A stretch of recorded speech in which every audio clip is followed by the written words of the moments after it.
Hey everybody, happy new moon in Leo. Coming to from India once again. Kerala. I just had the prasad lunch with my spiritual teacher Amma. Very sweet day. We love Tuesdays.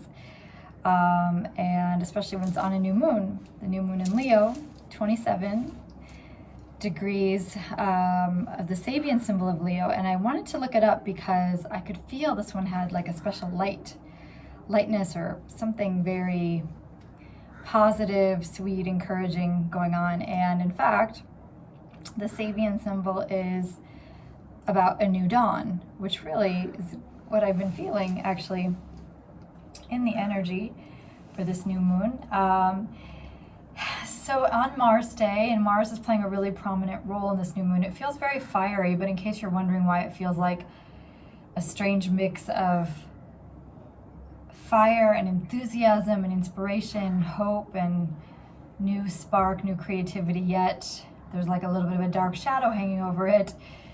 But we do have the presence of Saturn kind of overshadowing the whole thing, because even though this new moon in Leo is getting the support from Mars, it's also getting the inconjunct from Saturn, Pluto, and Jupiter actually, all in Capricorn. And then to make matters worse, Mars, which is trying to boost the moon's energy, like fuel it, is being squared by Pluto, Saturn, and not as strongly Jupiter, but Jupiter's kind of in the shadow there, in the periphery. So it really is this time of, yes, we want to go, we want to get back into life, we probably are feeling more restless than ever, and we just want to play and have fun and create and love and not have any of these restrictions, yet Saturn is still hovering. You know, it's like Saturn's not completely letting us out of his sight, and he's not really giving us the green light yet. So it's a little bit dangerous to, take this, I've been seeing in the news, like people going back to school, these parties, these gatherings happening and things like that. And that reminds me of kind of the energy of like people not wanting to acknowledge the restriction, yet the restrictions are not, the caution has not been lifted yet. Saturn is still working on us. We're not in the clear yet. So not just with COVID, but with personal issues as well. Like if you feel like you want to jump the gun, or Mars is kind of pushing you to move on something, even if you know you don't have all the pieces in place, or maybe it's going to take some more time, don't force it. Don't push yourself to go for something too quickly at the expense of having to do some damage control later. Because let's not forget, Mars is also slowing down to station retrograde in the next couple weeks. Not only is he getting the brakes put on from Saturn, but September 10th he goes retrograde. So this is the station period where he starts to slow way down. And then when he goes retrograde, we're going to have to go back over the same territory, the same mistakes. Wherever we were a little reckless, we're going to have to go back over that and hopefully fix it or make it better, because we tend to rush through things a bit impulsively and perhaps at our own expense, our own demise, because we weren't looking both ways before we went barreling across the street, or, as the metaphor. So definitely it's a slow down, look both ways, take precaution, kind of background influence, which maybe not all astrologers are emphasizing as much. You can also tell, by the way, I'm having trouble articulating myself, that Mercury, the communication planet, is not at his strongest either, because he's being burnt out by the rays of the sun right now. The sun and Mercury are both in Leo, but so close together that a lot of Mercury's strength is getting fried from the sun.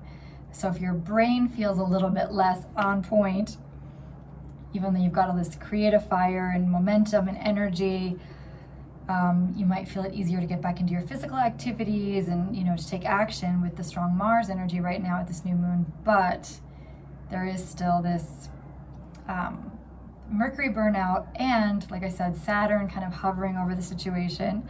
And K2, or the South Node, is also implicated in this new moon, because he's making a strong aspect also to the new moon in Leo, K2 in Sagittarius. is trining the new moon. So it's a grand fire trine. So Leo moon, Mars and Aries, and actually let's also talk about some other things going on with that Mars and Aries. It's not just Mars and Aries, but it's Mars with Eris, the goddess of discordia, and Lilith. So two of the pretty intense goddesses who are not having it are backing Mars right now. So you can feel there is a surge or an uprising of female power right now. And this is just the seed level, it's the new moon, but they are very prominently placed in this new moon. And inspired by this, my astrology sister, colleague, co-collaborator, Christina Caudil and I are going to be we've just been doing a couple projects together. We just did this summit. I was in her summit, the Astrology of Purpose and Power, which was really amazing with all 18 women. And she and I are creating a class that will go up next Monday, the 24th. That night we're having a class. You can join us. It's the second in my series on narcissism. I'm doing like a 5-part series, and this one I'm collaborating with her because we want to do a feature on the abuse of power, since that's what's prevalent in the astrology right now at this new moon, with Eris and with Eris, the goddess of discordia, and Lilith, Black Moon Lilith, who also deals with shadow work for us and looking into the darker forces behind. So Mars being put in service of bringing the darkness to light, and especially where injustice has been brought against the divine feminine. And also with discordia Eris, you have the issue of where there's exclusion, and it's harmful to exclude. And those who have felt excluded will be part of this uprise, will be part of this momentum, oh my God, see, Mercury fried. My Mercury brain is fried. What is the word? The brigade, I don't know, I'm trying to think of Marsy words. Like Eris, Lilith are fueling this crusade, that's the word I wanted to say. It's kind of like a campaign or a crusade against the forces that would exclude and treat unjustly or unfairly those who should be included, right? So this is, like I said, it might not feel like it's blowing up right now, but just watch, because Mars is going to get more intensified. He already had a square to Pluto a few days ago, and that was quite volatile. In the astrology community, we have this whole outcry from a lot of exploitation that was going on with one particular astrologer, and that led to a whole conversation around the abuse of power, which is also why Christina and I want to do this more intensive class on the archetype of narcissism behind what fuels that instinct of the predator when teachers, healers, gurus, cult leaders abuse their power. I mean, obviously, if you have a cult, it's already problematic, but there's other sects, other groups that form that have that cult-like mentality, even if they don't call it a cult, where you see this abuse of power, and we want to look at the psychology and the astrology of that. So I hope you'll join us. It's on Monday, the 24th, 8 p.m. Eastern Time, and I'll put a link under this video. But this new moon is really going to highlight that, and the other things going on during this new moon. So we're also kind of an outlier situation is Venus in Cancer, but in Vedic astrology, Venus is in a pretty stormy nakshatra of Ardra, so it's not as innocent as it sounds. Cancer Venus, sweet, cooking, no. It's not just that kind of Venus in Cancer energy, it's stormy Ardra Venus in Cancer energy. So there's storms brewing, there's definitely storms brewing. And then I mentioned K2, or the South Node in Sagittarius, and that is important because and I really felt that during my meditation today, how I was like, why am I feeling so nostalgic? I know it's not just Venus in Cancer, it's too strong for that. And it's the presence of K2. K2 is all about memories in the past, and since it's trining this new moon, and this new moon is also in a placement that has a lot to do with our ancestors in the nakshatra of Magha, which is about ancestry, that also brings us into roots and feelings of the past. And there's just been a lot of uprooting going on. I mean, even Ketu having been in what's called the nakshatra of Mula, which is the root, that already was asking us to do a lot of uprooting. And then we've got the Sabian symbol. If we put all these pieces together with this imagery of the new dawn coming in, it's like we're on the precipice of a new beginning, and we can feel that. And then what the Sabian symbol teaches us is that in order to get in touch with the new beginning, we need to take all of the spiritual power, illumination we have, and now deal with the nitty-gritty of everyday life, which is quite appropriate considering we're about to enter into Virgo season this weekend.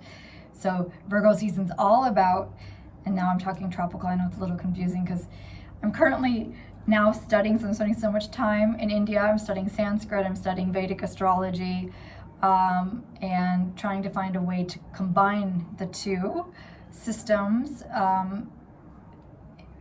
which is challenging but also very rich and illuminating. So I hope it's not too confusing, but I find that the mythology and the imagery and the symbolism similar to the Sabian symbols in Western astrology, how helpful those are. I love working with the nakshatras. So I find they give so much richness and depth to understanding different planetary placements and stories unfolding. So anyway, getting back to the situation of being on a precipice. I mean, no matter which system we use, this is the theme. And moving into Virgo season in tropical astrology on Saturday, we're being asked to look at our day-to-day, our daily activities, projects, wellness routines, and hopefully getting the details straight. Now, you know, that's a little difficult and challenging, as I said, with Mercury being combust the sun and being burnt out right now. But I think as they start to separate, we'll get a little bit more of our faculties back, hopefully. We'll feel a little more on point. Other big themes to consider during this new moon cycle with Leo is looking at Leo rules the heart, it rules the archetype of strength in tarot. So we've been talking a lot about that in my last few videos. How do we cultivate strength? How do we cultivate self-love, confidence? And how do we step away, since the planets are really also supporting us in moving away from things that weaken us or even destroy us in some way? In order to move away from that, what is required is adopting that which we know will give us more strength, give us more support. We can ask if it feels like an act of authenticity, self-love,